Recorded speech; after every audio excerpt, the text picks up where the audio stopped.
Focus is a word that has been passed around for generations by men and women of all walks of life, yet I found it still wildly misunderstood. See, focus is not something you do or you don't do at other times. It's not something that some people do and other people don't. This is not the case. In reality, we are all focused on something all of the time. We all are. In one moment, we're focused on something over here, next moment on something over there, next moment something back then, next moment something coming up, next moment this, next moment that. We're all focused on stuff. Unless we're sleeping and our conscious mind is switched off while we sleep, we are focused on stuff. See, if focus is placing your conscious attention on something, then you're focused on stuff while you're awake all day long. You place your attention on the laptop, then on the phone, then on the person nearby, and the conversation you're having, then on the drink beside you, then back to your laptop. Focus is ever present. It's there. You already got it. And here's one more quick metaphor and example to really drive this home and summarize this first little bit of content about what actually is focus. Let me give you this example. When you go to bed each night, it's not actually the amount of sleep you get, as in the number of hours, that decides your awakeness, your alertness, the energy next day. That's not the metric that matters.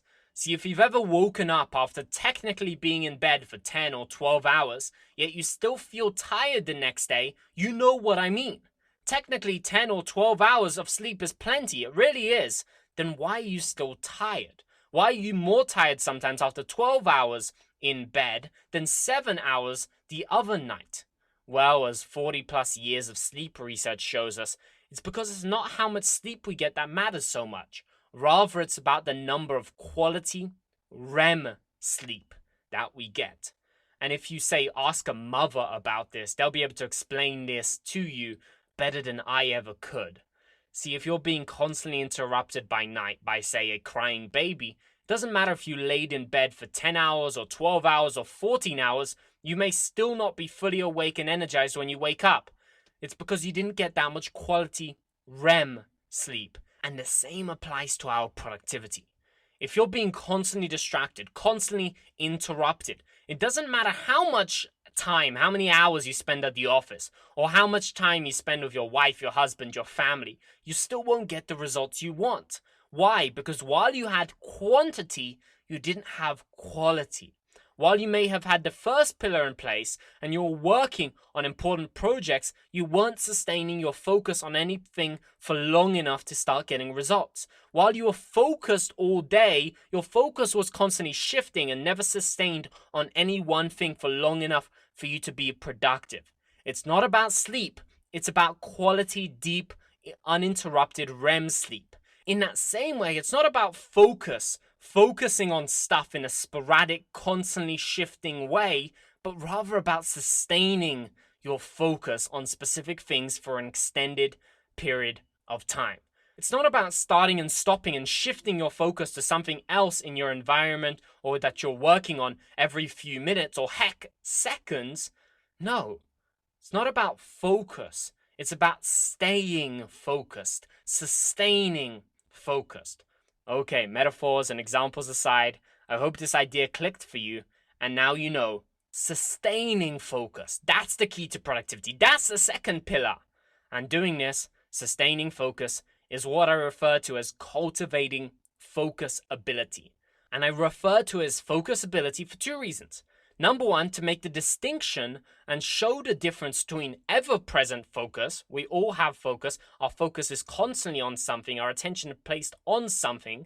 And on the other side, sustained focus on something, on some outcome, some task for an extended period of time. Sustaining focus. That's the key. And number two, because focus really is an ability. It's something you can get better at. And so many people overlook or forget this fact or don't even realize this fact. Focus is an ability, and that's the good news that I have for you I want to share with you. Focus ability can be cultivated. It can be developed. It can be improved. See, a lot of people assume that concentration, that focus, is some kind of birthright or birth defect, as if some people were born great at concentrating at stuff and others were not. And while that may be partially true, If anything, it's only a small, tiny, little, teeny part of it. The much bigger part, much bigger, is on us and what we do.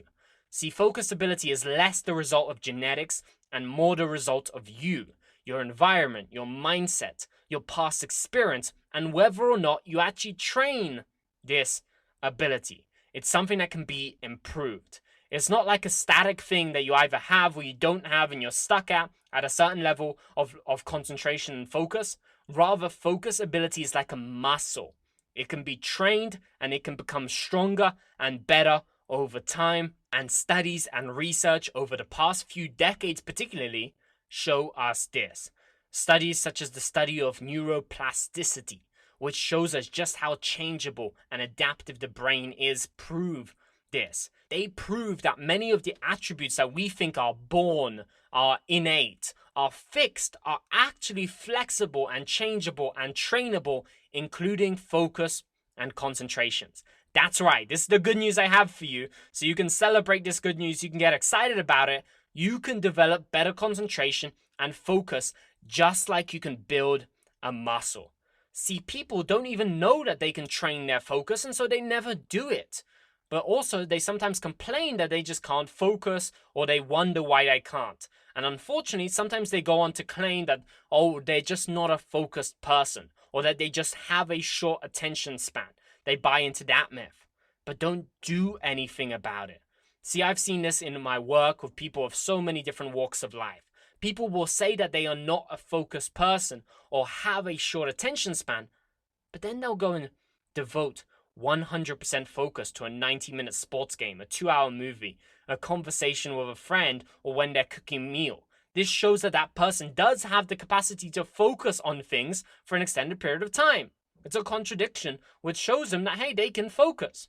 They don't have a focus deficiency, a birth defect. No, they can focus. It's just in that particular case, they've learned to focus, often unconsciously, in certain conditions and not in others, specifically in the work arena. That's a big one for a lot of people where they can't focus.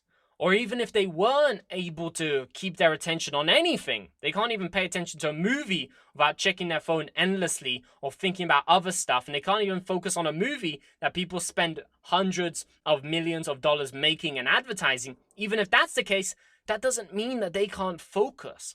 If you ask that person about their life before, maybe 5 or 10 or 20 years back, they'll often find that they did at times have this ability to focus, but it kind of went away. Like a muscle, you didn't work it out, you didn't train it, so it kind of got weaker and weaker and weaker, and now they feel like they're not a focused person, but that's not the case.